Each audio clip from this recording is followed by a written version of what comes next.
नाही काय माहिती आहे का, हस्तांतरित करणं वगैरे त्यांनी अजून किती त्या संदर्भातली माहिती घेतली आहे मला त्यांच्या काही विधानाची कल्पना नाही आहे. परंतु महानगरपालिका माझी जी आधीची माहिती आहे आधीपासूनची, म्हणजे केवळ या घटनेमुळे नाही म्हणणार मी, ती पाहिली तर मला असं वाटतं की महानगरपालिकांची हॉस्पिटल्स अतिशय त्यातल्या त्यात जीवाची पराकाष्ठा करून ते डॉक्टर्स आणि महानगरपालिका चालवत असते. त्यामुळे अशा वेळेला शासनाची हॉस्पिटल फक्त चांगली आहेत आणि महानगरपालिका चांगली नाही हे म्हणणं म्हणजे तिथले कर्मचारी आणि तिथले डॉक्टर्स यांच्यावरती अन्यायकारक होईल. आणि त्यामुळे माझी सरकारकडून अशी अपेक्षा आहे की त्यांना सर्वांना जास्तीत जास्त सुविधा द्याव्यात. मैडम हिंदी में जानना चाहेंगे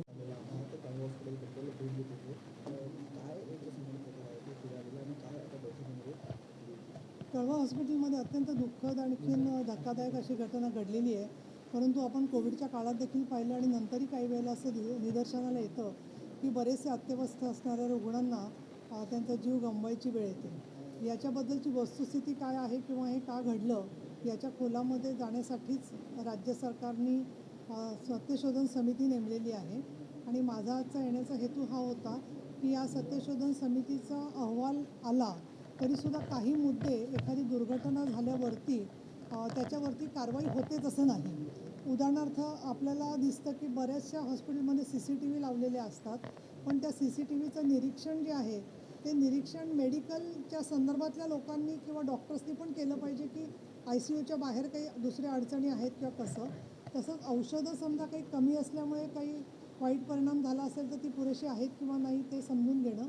आणि तिसरं म्हणजे ICUमध्ये ह्या एक घटनेच्या मध्ये मुद्दामून काही घडलं आहे किंवा नाही हे सगळं सत्यशोधन समितीनंतर दिसेल. परंतु निपक्षपातीपणे चौकशी व्हावी ही आमच्या सर्व जणांची इच्छा आहे. सन्माननीय मुख्यमंत्री एकनाथजी शिंदे यांनी याच्यामध्ये गांभीर्याने लक्ष घातलेलं आहे. किंबहुना इथली आरोग्य व्यवस्था सुधारावी या दृष्टिकोनातून इथल्या महानगरपालिकेमध्ये गेले 2 महिन्यापासून भरतीसुद्धा चालूच होती. त्याचखेरीज निधी उपलब्धता देखील करून दिलेली आहे. बांधकाम देखील नवीन चाललेलं आहे. पण एक ज्या प्रमाणात आरोग्य सेवांमध्ये अजून आपल्याला निधी आणि मनुष्यबळाची गरज आहे त्याला कशी चालना देता येईल आणि त्याच्यासाठी विधान परिषदेचे उपसभापती या नात्याने ठाणेकरांना कशी मदत करता येईल हेच पाहण्याचा माझा हेतू होता. आज जिल्हाधिकारी असतील, कलेक्टर असतील यांच्यासोबत बैठक झाली. बैठकीमध्ये काय चर्चा झाली? बैठकीमध्ये मी संपूर्णपणे घटनाक्रम जसा समजून घेतला तसं हे जे 18 मृत्यू झाले ते कुठे झाले, सगळे ICUमध्ये झाले असतील तर त्यावेळेची ऑक्सिजनची व्यवस्था काय होती, औषधं काही कमी पडली का, काही डॉक्टर्स किंवा पेशंट्स हे अनुपस्थित होते किंवा कसं, त्याच्याबद्दलचा अंदाज काढला मी. प्रत्येक प्रश्नाच्या मध्ये आता अजून तपशीलवार माहिती येईल. पण एक मला जरूर असं दिसतं आहे की आरोग्य व्यवस्थेतली जी माणसं काम करतात त्याच्यामध्ये बरेचसे लोक जास्तीत जास्त प्रमाणामध्ये रुग्णांची सेवा देण्याचं काम करत असतात. काही कमी जास्त गोष्टी प्रत्येक प्रोफेशनमध्ये आहेत, तशाच त्याही आरोग्य व्यवस्थेत असू शकतात, समाजाच्या सगळ्या सेक्टरमध्ये असू शकतात.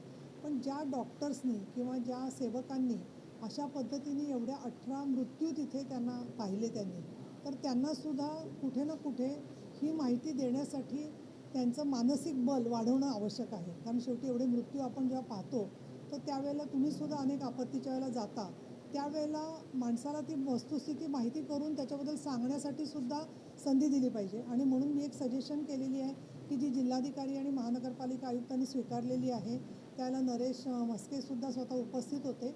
आणि ते म्हणजे समाजातले ज्या लोकांचे रुग्ण याच्या अगोदर ICUत होते काही दिवस आणि जे बरे होऊन घरी गेलेले आहेत, पण त्यांच्याकडे काही ICUबद्दलची माहिती असेल तर त्यांना हॉस्पिटलच्या संदर्भातली काही निरीक्षणं असतील तर त्यांनीसुद्धा ती माहिती जिल्हाधिकारी आणि मनपा आयुक्तांकडे द्यावी. ती गोपनीय त्यांचं नाव ठेवावं, जेणेकरून लोकांचासुद्धा सहभाग या वस्तुस्थितीकडे जाण्यासाठी होऊ शकेल. किंवा ते ज्या मांडतील की बाबा आम्हाला असे प्रश्न वाटत आहेत त्याच्यामधून आपल्याला उत्तरं शोधता येईल. पण एक मात्र चित्र आहे सर्व सार्वजनिक हॉस्पिटल्सबद्दल, मग ते KEM असेल, ससून असेल किंवा नायर हॉस्पिटल असेल किंवा कळवा हॉस्पिटल असेल, की फार मोठ्या प्रमाणात गरीब रुग्णांचा त्या ठिकाणी ओढा आहे. आणि मग अशा वेळेला ठराविकच ठिकाणी या सेवा उपलब्ध असल्यामुळे मोठ्या प्रमाणामध्ये अडचणी आपल्याला आलेल्या दिसतात. त्यामुळे रुग्ण सगळ्या सेवांची संख्या वाढवणं हे शासन नक्की त्याच्यात गंभीरपणे लक्ष घालेल.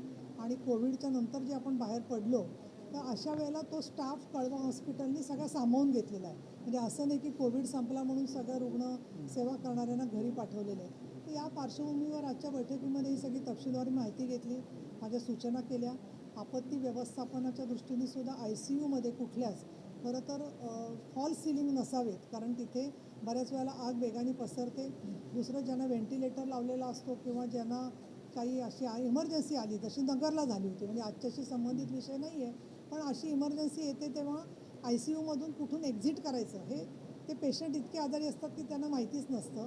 आणि त्याचबरोबर ICUमध्ये ऑक्सिजनच्या ज्या व्यवस्था असतात त्या अचूक आणि निर्दोष असण्यासाठी जो कर्मचारी वर्ग तिथे काम करतो त्यांच्या सेवांचं सुद्धा निरीक्षण काटेकोरपणे झालं पाहिजे, अशा काही मी सूचना केलेल्या आहेत. समितीच्या कामाबद्दल काही आढावा घेतला का? कुठपर्यंत हे काम प्रमाणे सुद्धा अहवाल कधी काय सूचना वगैरे? नाही, समिती जी आहे ती समिती ही स्वतंत्र आणि स्वायत्तपणे काम करत असते.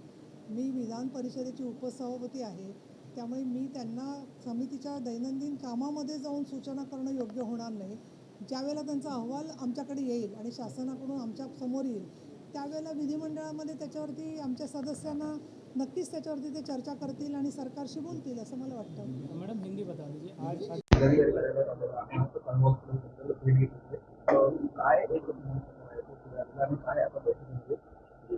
कळवा हॉस्पिटलमध्ये अत्यंत दुःखद आणखीन धक्कादायक अशी घटना घडलेली आहे.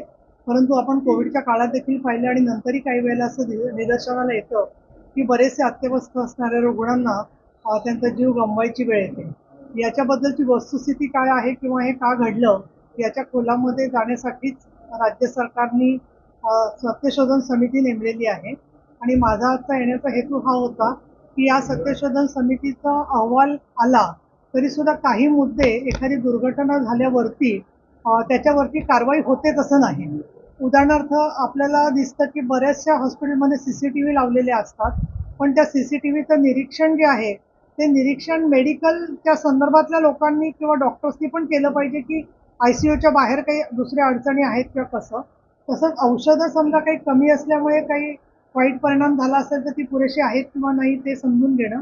आणि तिसरं म्हणजे ICUमध्ये ह्या एक घटनेच्या मध्ये मुद्दामून काही घडलंय किंवा नाही हे सगळं सत्यशोधन समितीनंतर दिसेल, परंतु निपक्षपातीपणे चौकशी व्हावी ही आमच्या सर्व जणांची इच्छा आहे. सन्माननीय मुख्यमंत्री एकनाथजी शिंदे यांनी याच्यामध्ये गांभीर्याने लक्ष घातलेलं आहे. किंबहुना इथली आरोग्य व्यवस्था सुधारावी या दृष्टिकोनातून इथल्या महानगरपालिकेमध्ये गेले 2 महिन्यापासून भरती सुद्धा चालूच होती. त्याचखेरीज निधी उपलब्धता देखील करून दिलेली आहे. बांधकाम देखील नवीन चाललेलं आहे. पण एक ज्या प्रमाणात आरोग्य सेवांमध्ये अजून आपल्याला निधी आणि मनुष्यबळाची गरज आहे त्याला कशी चालना देता येईल आणि त्याच्यासाठी विधान परिषदेचे उपसभापती या नात्याने ठाणेकरांना कशी मदत करता येईल हे पाहण्याचा माझा हेतू होता. आज जिल्हाधिकारी असतील, कलेक्टर असतील, बैठक झाली. बैठकीमध्ये काय चर्चा झाल्या? बैठकीमध्ये मी संपूर्णपणे घटनाक्रम जसा समजून घेतला तसं हे जे 18 मृत्यू झाले ते कुठे झाले, सगळे ICUमध्ये झाले असतील तर त्यावेळेची ऑक्सिजनची व्यवस्था काय होती, औषधं काही कमी पडली का, काही डॉक्टर्स किंवा पेशंट्स हे अनुपस्थित होते किंवा कसं, त्याच्याबद्दलचा अंदाज काढला. मी प्रत्येक प्रश्नाच्या मध्ये आता अजून तपशीलवार माहिती येईल.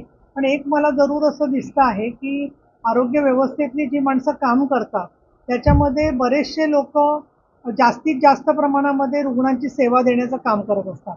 काही कमी जास्त गोष्टी प्रत्येक प्रोफेशनमध्ये आहेत, तशाच त्याही आरोग्य व्यवस्थेत असू शकतात, समाजाच्या सगळ्या सेक्टरमध्ये असू शकतात. पण ज्या डॉक्टर्सनी किंवा ज्या सेवकांनी अशा पद्धतीने एवढ्या 18 मृत्यू तिथे त्यांना पाहिले त्यांनी, तर त्यांना सुद्धा कुठे ना कुठे ही माहिती देण्यासाठी त्यांचं मानसिक बल वाढवणं आवश्यक आहे. कारण शेवटी एवढे मृत्यू आपण जेव्हा पाहतो तर त्यावेळेला तुम्ही सुद्धा अनेक आपत्तीच्या वेळेला जाता, त्यावेळेला माणसाला ती वस्तुस्थिती माहिती करून त्याच्याबद्दल सांगण्यासाठी सुद्धा संधी दिली पाहिजे. आणि म्हणून मी एक सजेशन केलेली आहे की जी जिल्हाधिकारी आणि महानगरपालिका आयुक्तांनी स्वीकारलेली आहे, त्याला नरेश म्हस्के सुद्धा स्वतः उपस्थित होते. आणि ते म्हणजे समाजातले ज्या लोकांचे रुग्ण याच्या अगोदर ICUत होते काही दिवस आणि जे बरे होऊन घरी गेलेले आहेत, पण त्यांच्याकडे काही ICU बद्दलची माहिती असेल तर त्यांना हॉस्पिटलच्या संदर्भातली काही निरीक्षणं असतील तर त्यांनी सुद्धा ती माहिती जिल्हाधिकारी आणि मनपा आयुक्तांकडे द्यावी. ती गोपनीय त्यांचं नाव ठेवावं, जेणेकरून लोकांचा सुद्धा सहभाग या वस्तुस्थितीकडे जाण्यासाठी होऊ शकेल. किंवा ते ज्या मांडतील की बाबा आम्हाला असे प्रश्न वाटत आहेत त्याच्यामधून आपल्याला उत्तरं शोधता येईल. पण एक मात्र चित्र आहे, सर्व सार्वजनिक हॉस्पिटलबद्दल मग ते KEM असेल, ससून असेल किंवा नायर हॉस्पिटल असेल किंवा कळवा हॉस्पिटल असेल, की फार मोठ्या प्रमाणात गरीब रुग्णांचा त्या ठिकाणी ओढा आहे. आणि मग अशा वेळेला ठराविकच ठिकाणी या सेवा उपलब्ध असल्यामुळे मोठ्या प्रमाणामध्ये अडचणी आपल्याला आलेल्या दिसतात. त्यामुळे सगळ्या सेवांची संख्या वाढवणं हे शासन नक्की त्याच्यात गंभीरपणे लक्ष घालेल. आणि कोविडच्या नंतर जे आपण बाहेर पडलो, तर अशा वेळेला तो स्टाफ कळवा हॉस्पिटलनी सगळं सामावून घेतलेला आहे. म्हणजे असं नाही की कोविड संपला म्हणून सगळं रुग्ण सेवा करणाऱ्यांना घरी पाठवलेले आहे. तर या पार्श्वभूमीवर आजच्या बैठकीमध्ये ही सगळी तपशीलवार माहिती घेतली, माझ्या सूचना केल्या. आपत्ती व्यवस्थापनाच्या दृष्टीने सुद्धा ICU मध्ये कुठल्याच खरं तर फॉल सिलिंग नसावेत, कारण तिथे बऱ्याच वेळेला आग वेगाने पसरते.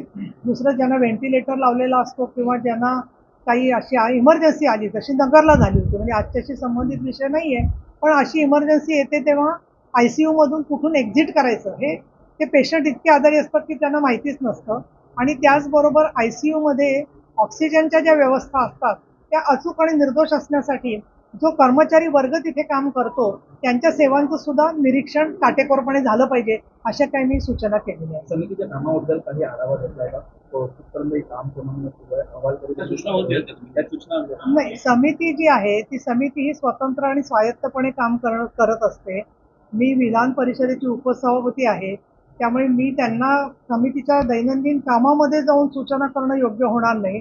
ज्यावेळेला त्यांचा अहवाल आमच्याकडे येईल आणि शासनाकडून आमच्या समोर येईल, त्यावेळेला विधिमंडळामध्ये त्याच्यावरती आमच्या सदस्यांना नक्कीच त्याच्यावरती ते चर्चा करतील आणि सरकारशी बोलतील असं मला वाटतं. मैडम हिंदी बता दीजिए, आज अधिकारियों के अधिकारी कार्यालय पहुंचे हैं, अधिकारियों के साथ बैठक ली है, नगर निगम का आयुक्त को या जिलाधिकारी का आयुक्त को दोनों के साथ बैठक ली है कलवा स्थापन में, जिस तरह से मरीजों की मृत्यु होती है, क्या बैठक में आपने इन लोगों को जानकारी क्या समझे उसके बारे में? फिर से ऐसी घटना न हो, लेकिन एक दिखाई देता है कि कभी कभी बहुत ही सीरियस पेशेंट आ जाते हैं और जो एक क्रॉनिक जिनको कह सकते हैं बीमारी है, बहुत गंभीर स्वरूप की बीमारी है, उसमें लोगों को मृत्यु से छुटकारा देने में हमें अपयश आता है.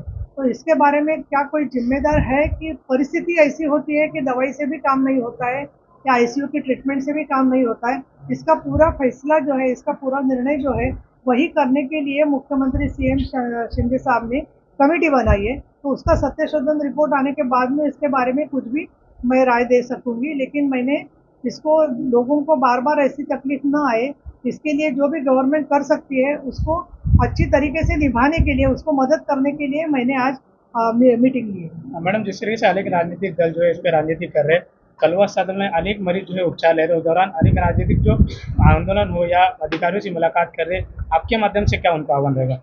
मेरा तो उनको यही आह्वान रहेगा कि ये जो परिस्थिति है उसमें सुधार लाने के लिए जिस तरह हम लोगों ने, सभी लोगों ने कोविड के समय जिस तरीके से एक युद्ध स्तर पे काम किया, तो स्वास्थ्य में राजनीति नहीं लानी चाहिए, सबको मिलकर काम करना चाहिए, यही मेरी अपेक्षा है. वडेट्टीवार ने कहा कि जब पृथ्वीराज चौहान जब मुख्यमंत्री थे उस दौरान कलवा अस्पताल को महाराष्ट्र शासन को देने का आह्वान किया था, लेकिन ठाणे महानगर पालिका ने इस प्रस्ताव को जो है इनकार कर दिया था. क्या ठाणे महानगर पालिका के पास पैसे नहीं है तो अस्पताल को चलाना चाहिए? मैं राजनैतिक स्टेटमेंट नहीं कर सकती, मैं उपसभापति हूँ, उसके लिए मुझे कुछ जिम्मेदारियाँ भी है. आप पॉलिटिकल क्वेश्चन मुझे मत पूछिए. की सदर हॉस्पिटल जे आहे ते राज्य शासनाकडे हस्तांतरित करण्याबाबत म्हटलंय, काय बोला? म्हणजे काय माहितीये का, हस्तांतरित करणं वगैरे त्यांनी अजून किती त्या संदर्भातली माहिती घेतली आहे मला त्यांच्या काही विधानाची कल्पना नाही आहे. परंतु महानगरपालिका, माझी जी आधीची माहिती आहे आधीपासूनची, म्हणजे केवळ या घटनेमुळे नाही म्हणणार मी, ती पाहिली तर मला असं वाटतं की महानगरपालिकांची हॉस्पिटल्स अतिशय त्यातल्या त्यात जीवाची पराकाष्ठा करून ते डॉक्टर्स आणि महानगरपालिका चालवत असते. त्यामुळे अशा वेळेला शासनाची हॉस्पिटल फक्त चांगली आहेत आणि महानगरपालिका चांगली नाही हे म्हणणं म्हणजे तिथले कर्मचारी आणि तिथले डॉक्टर्स यांच्यावरती अन्यायकारक होईल. आणि त्यामुळे माझी सरकारकडून अशी अपेक्षा आहे की त्यांना सर्वांना जास्तीत जास्त सुविधा द्याव्या. मैडम, हिंदी में